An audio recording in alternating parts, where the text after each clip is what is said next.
All right. Finally made it at the doctor's office. Oh shoot, I missed the bus. Oh man. I guess I'll have to get the other bus. I have to walk down this way and get the other bus. Can't believe I missed the bloody bus. It says 12 minutes. Okay. I've not been because I gotta take the long way home now. Unless I spend the night go back by Pam. But it's after 1. This means I'm not getting home till after 2 o'clock. Shoot. Ooh. Yep. So I gotta get a X-ray on my knee, and then my shoulders feel better. So I guess I'm not getting X-ray on my shoulders anymore. It just might have been a muscle tore or something like that. But my knee, that's another thing. And when I touch it, it doesn't hurt. But whenever I bend my knee, if I'm lifting my leg up, put my leg up on my bed, or sitting down and getting up, it is excruciating. So I was talking to one of the receptionists. I'm surprised after I did my video that I uploaded when I was in the doctor's office. Apparently tonight I was not the only. I'm not the last one to leave the office. All right, so like I said, there are people that came in after me that went. So I was saying, nah, I might not leave here until after 2. And I like this doctor. It's just that, like I just said, is that whenever I come here, I leave here pretty late. I mean, it's a good thing it's a Saturday too. So, I mean, it's Sunday morning now, but it's a good thing. Oh, I hear the sirens. You hear the sirens.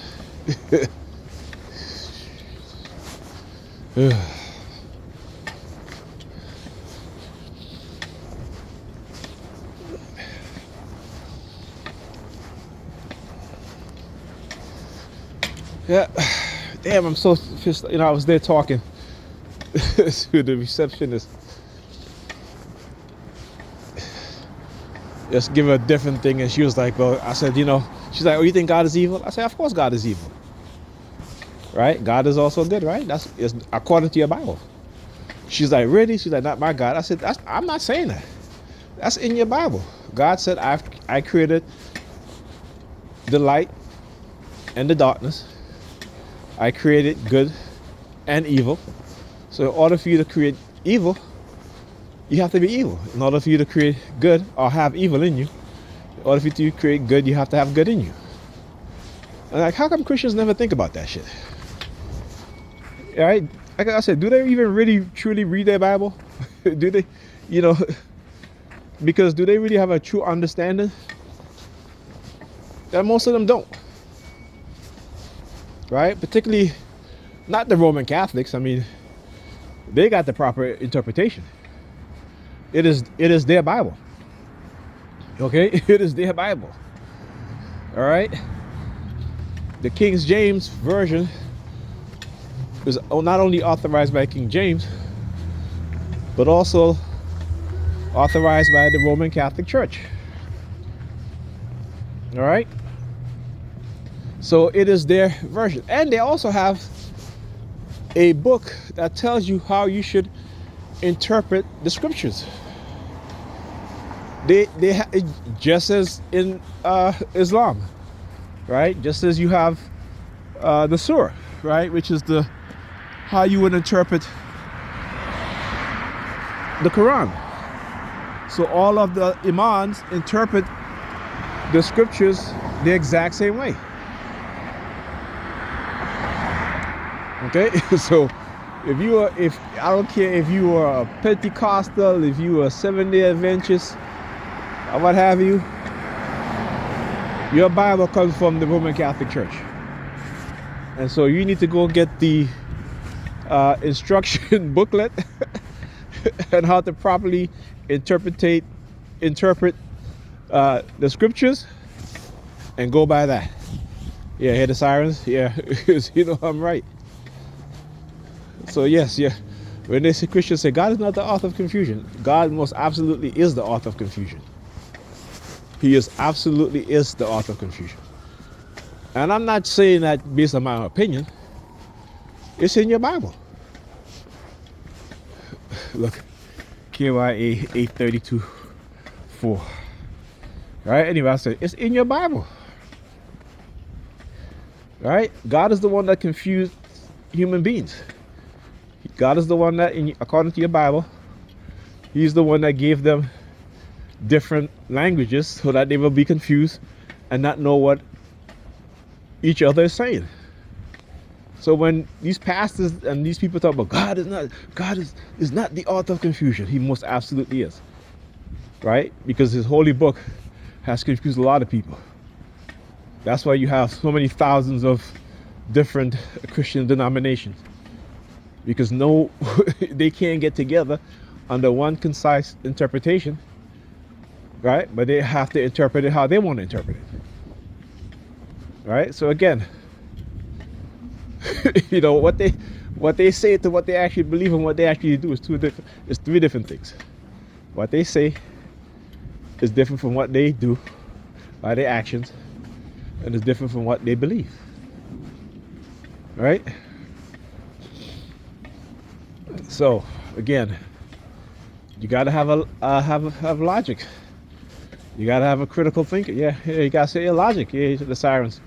See, for me as a black person, they don't want us to have logic. They don't want us to think logically. These white supremacists, they want to dominate the world, right? They've created technology in which they use on us and black people because we are believers. You know, we tend not to know, so we just believe. You know what I'm saying? We just believe. And listen, as much as they target me, as much as they engage in mystical manipulation, you know, I may get that feeling, but I know what it is. I know where it comes from. And I know there's nothing mystical about it. Right? It is the technology being used, psychology being used to manipulate your mind, your emotions, your perception. Right? So I can go through the emotional experience, right? But I don't believe it because I know. You know what I'm saying? I don't believe it because I know. Is that a bus? Shoes.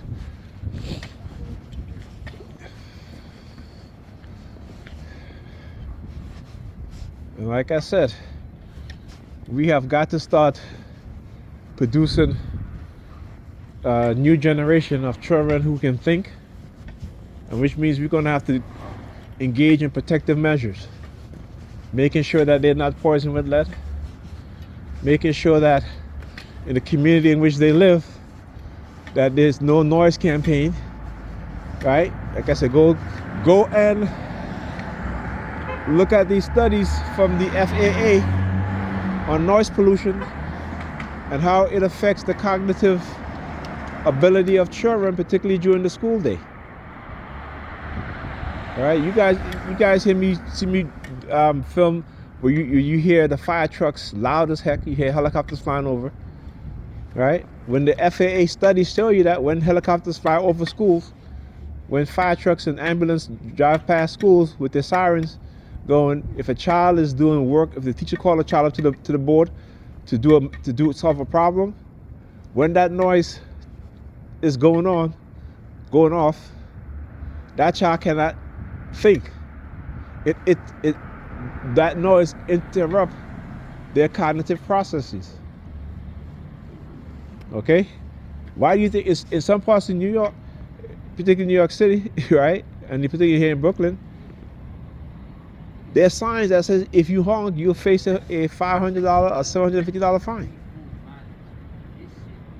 There literally are areas, and usually white people live there, you know what I'm saying? But There are areas in which they'll tell you if there's no honking, there's no noise.